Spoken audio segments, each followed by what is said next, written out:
Broadcasting live from Studio 3 at Abraham Baldwin Agricultural College, you're watching Stallion TV. Thanks for tuning in today to Stallion TV. I'm Hunter Holton. And I'm Jalen Evanson. Thank you for joining us here at Abraham Baldwin Agricultural College. The Little Grand Canyon is a hidden gem found right here in Georgia. Stallion TV's Antonia Platzbecker reports. ABAC is often referred to as a suitcase college because most students pack up their suitcases on the weekends to go back home. They think there's nothing close to do in Tifton. We're here to prove them wrong. Not too far from our college is a hidden gem that students could easily visit on the weekends.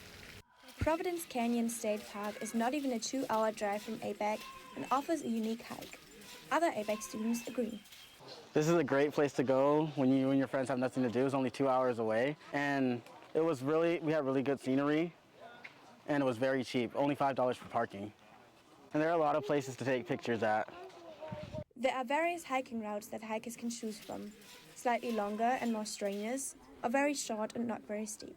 On all the paths, there are incredible photo spots and canyon eruptions that you can climb onto, or that form a tunnel that you can enter.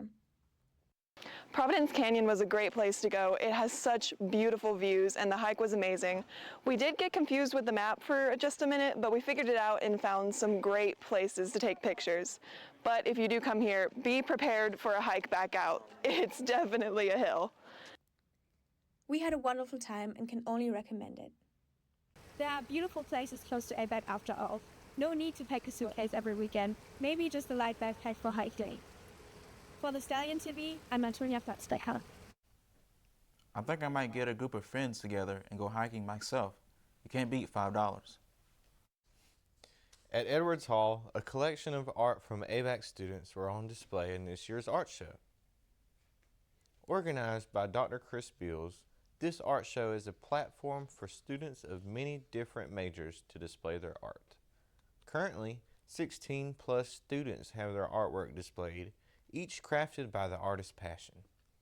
At the end of the art display, a committee made up of ABAC faculty and staff will review the submissions and select one piece as best in show. The art show was a great way for students to show off their art, and depending on the success of it, there will potentially be another one hosted next year. So if you're interested in showcasing your art, be on the lookout for announcements on campus. This past Saturday, the local farmers market kicked off its season with a grand opening. Stallion TV's Hunter Holton shares a sneak peek at some goodies you can snag on your next trip. The farmers market at the Georgia Museum of Agriculture is back open for the season. Vendors were set with several amenities, including different plants and flowers, a whole assortment of different freeze-dried candy, and Lulu's hand-shaken lemonade, made fresh and served right in front of you.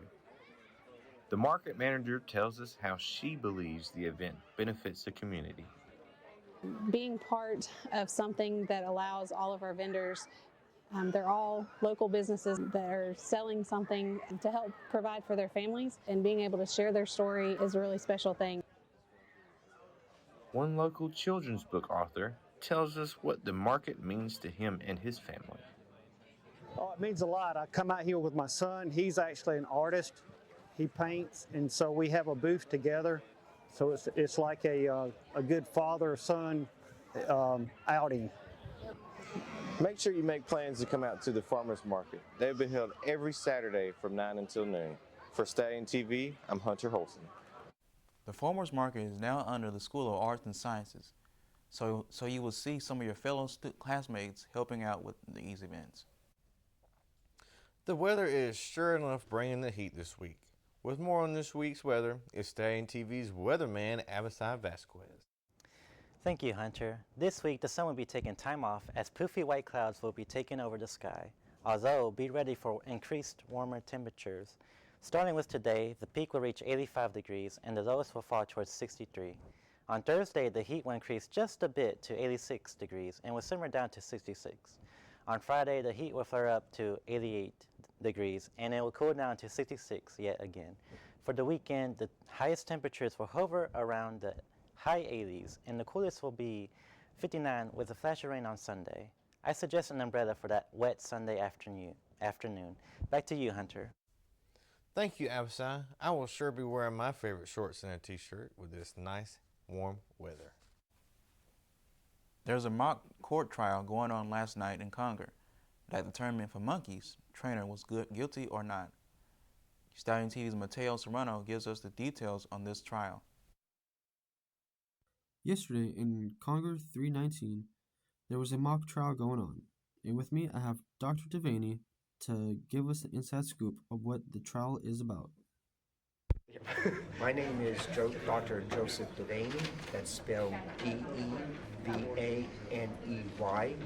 and I will be taking on the role of judge during the trial. Witnesses,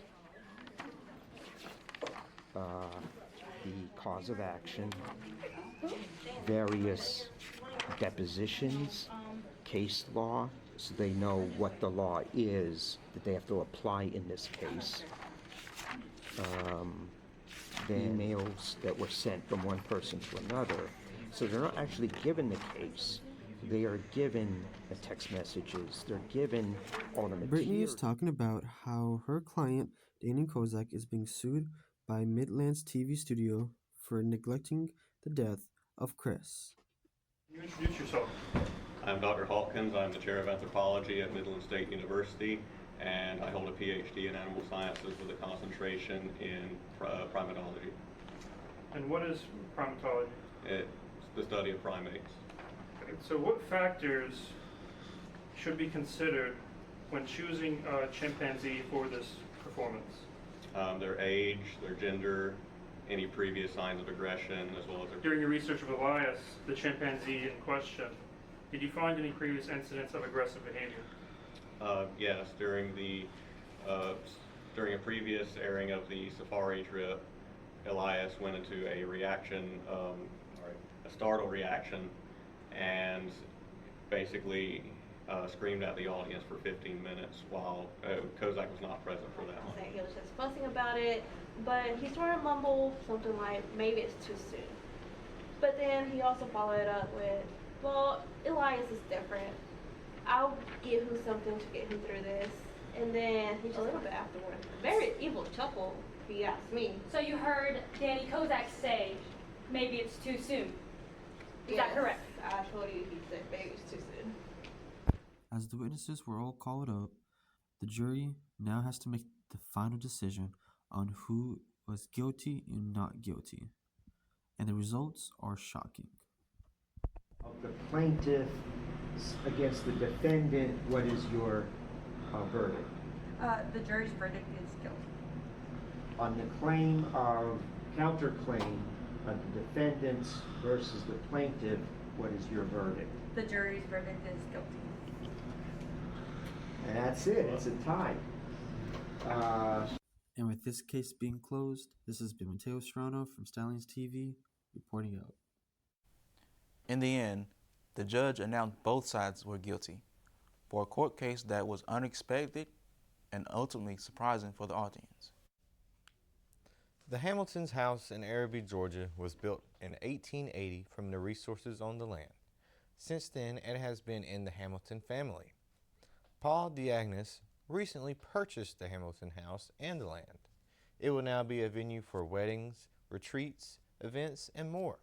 Stallion TV's Jalen Edmondson reports. All right, so we'll let you all get your pictures first. And then A ribbon cutting to celebrate the new business took place April 14th.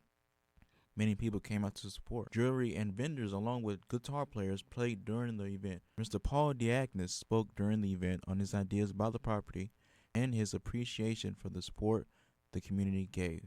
Brooke Huckabee and Vernon Jones gave their support as well. I think it just really looks good for any new business when you have your local officials coming out and showing support for it.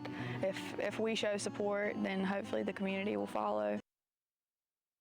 I've been knowing Paul for almost 30 years. He was a pillar in the community in DeKalb County.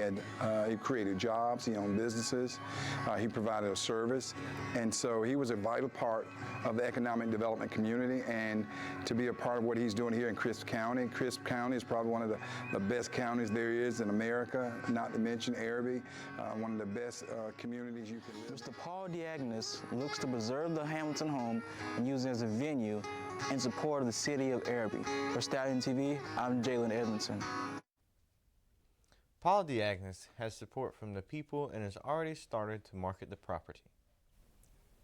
Well, you guys, did y'all see any of that good art that was on display at the art show? Yes, I did. My friend Bethany, I saw her art pieces and they were very impressive. Yeah, I saw some good photography from Elliot Amos and some good artistry from Turner Conger. Oh, I've seen some of his artwork. It's always really good. Well, thanks you guys for watching Stallion TV. I'm Hunter Holton. I'm Abisai Vasquez. And I'm Jalen Edmondson. We'll be back next Wednesday, April 24th, with more news from Abraham Baldwin Agricultural College.